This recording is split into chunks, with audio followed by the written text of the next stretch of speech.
Wrapping up an hour brought to you courtesy of P.A. Benjamin, a trusted name for over a century. We thank them for sponsoring the hour between 7 and 8. Talking about 8, get it straight, it's now exactly 8 o'clock in the morning. It's the 25th day of the month of November 2020, and we're 1 month away from Christmas Day 2020. Yep, that's how it is. Time is really moving on briskly.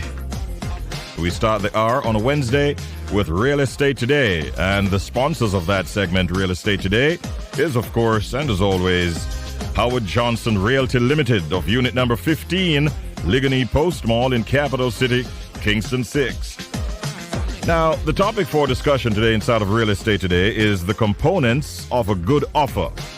Let me just tell you before I introduce my guests, it is no secret that selling and buying a property can be a bit of an overwhelming experience.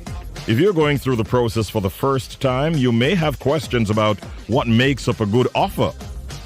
While every situation may be unique, there are some standard things to look for as you navigate the process.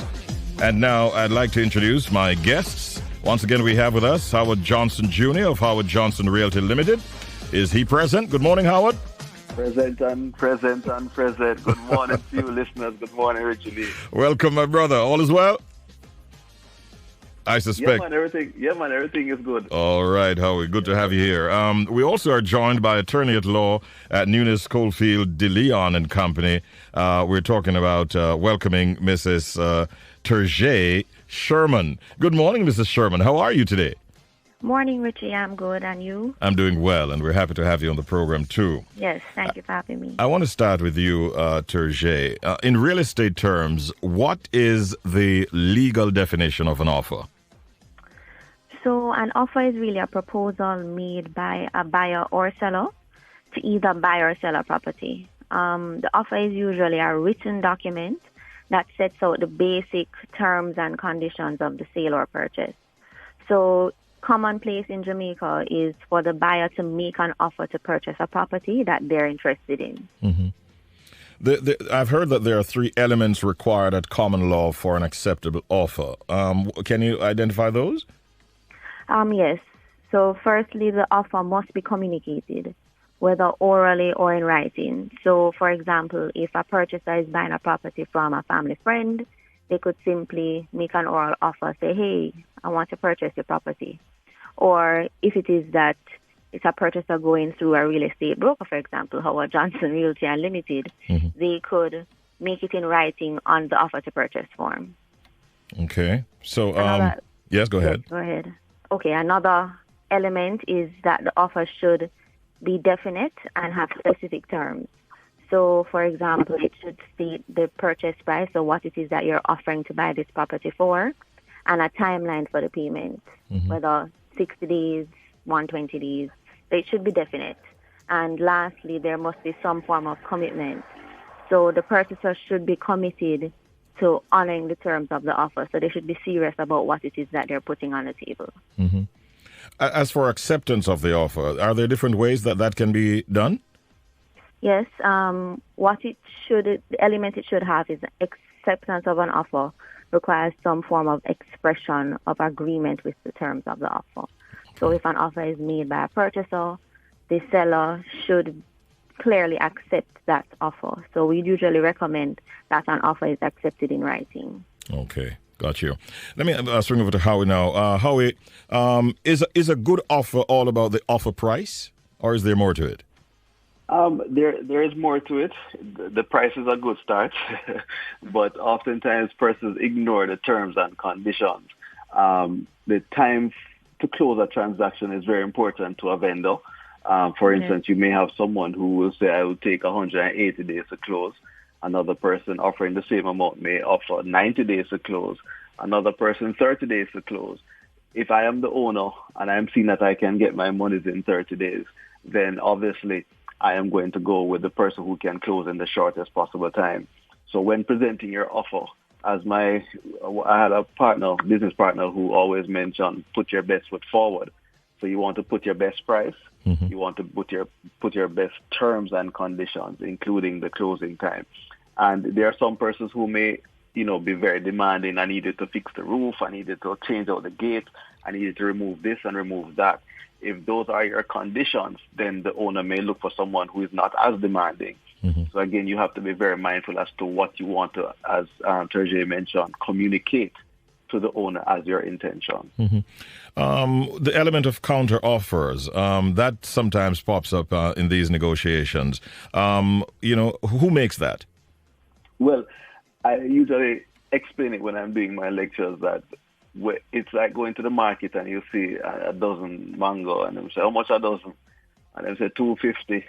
And then you are now going to counter, you're going to pay the offer. You won't take 200.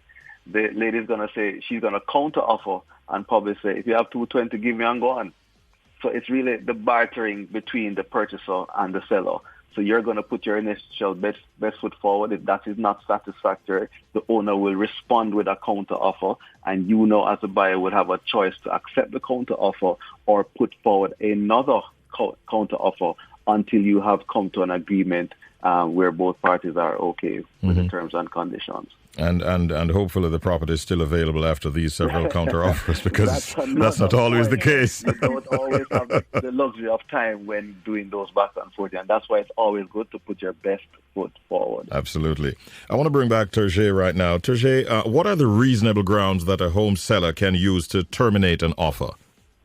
Well, what I'll start by saying, Richie, is that an offer to sell or buy land is not binding on any of the parties, even if it's in writing. So technically, either party, the buyer or the seller, can terminate an offer at any time.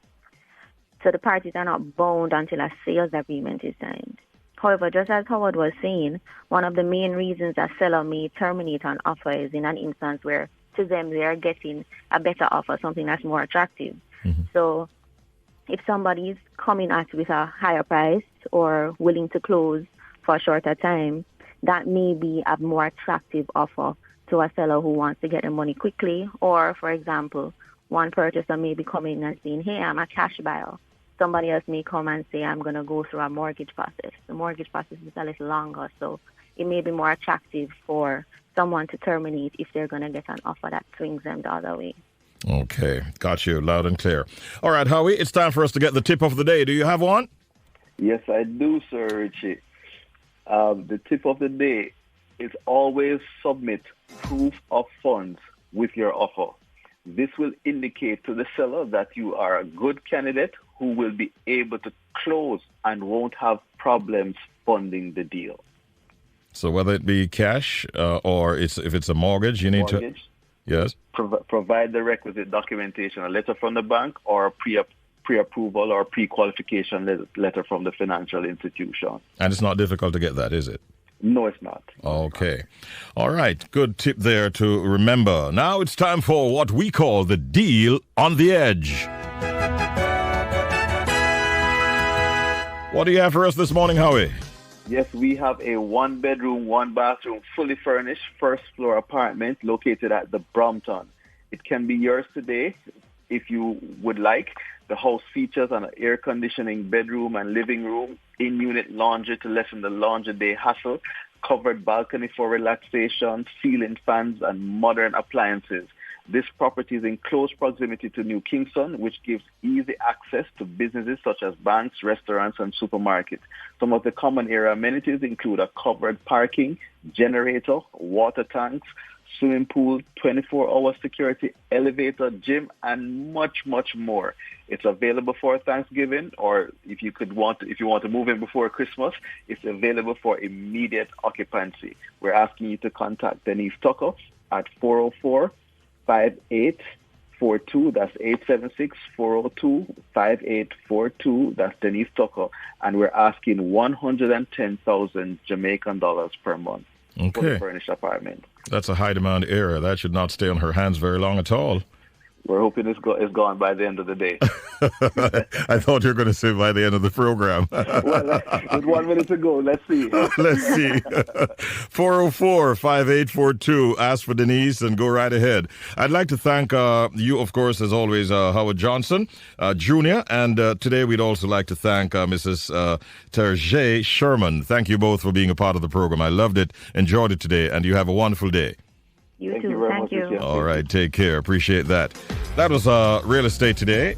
We do it every Wednesday morning at 8 o'clock right here on Top of the Morning on the Edge 105 FM. And this segment of the program is brought to you courtesy of Howard Johnson Realty Limited. They're located at unit number 15, Ligonier Post Mall in Kingston 6. Oh, hey, Howie, you realized what happened a while ago, didn't you? Okay, then. Normally he has, we allow him to give his contact info, but I was basking in the wonderful program, and that didn't get through. But you can make contact with Howard Johnson Realty at unit number 15 in the Ligonier Post Mall in Capital City, Kingston. And as usual, if you have any any real estate matters that you wish to discuss, they're always ready to accommodate you up there. So make sure that you give them a call. You have the number there for Denise Tucker, which was 404-5842. And you can also reach Howard Johnson at the number that he has, in fact, published here several times, 876-383-4656. All right, it's now 11 past the hour of 8 o'clock. We're on a break, and we come right back at you with much more on Top of the Morning here on the Edge 105 FM. You're listening to the Edge 105 FM. 105 FM. 105 FM.